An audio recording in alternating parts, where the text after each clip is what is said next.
അടങ്ങിക്കിടക്കുമോനെ. അന്ന് ഹെൽമെറ്റ് ഇട്ട് പോയിരുന്നെങ്കിലോ ഇന്നീ സൈക്കിട്ടി വരുമായിരുന്നോ? നിങ്ങൾ പണിയെടുത്ത് പോയി അന്നെ ഉപദേശിക്കാൻ വേണ്ട.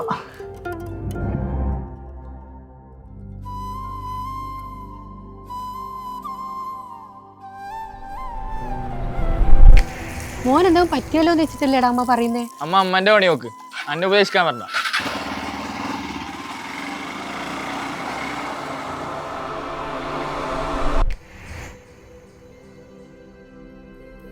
നീ സിസ്റ്ററോട് അങ്ങനെ പറയാൻ പാടില്ലായിരുന്നു. നിന്റെ ഇതേ പ്രായത്തിലുള്ളൊരു മോൻ സിസ്റ്റർക്കുണ്ടായിരുന്നു, അജു. ഇതേപോലൊരു ആക്സിഡൻറ്റിലാ. അതീ പിന്നെ അതുകൊണ്ടാണ് സിസ്റ്റർ അങ്ങനെ. അല്ലേലും ഈ പ്രായത്തിലുള്ള സ്ത്രീകൾക്ക് നിന്നെപ്പോലുള്ളവർ മക്കൾ തന്നെടാ.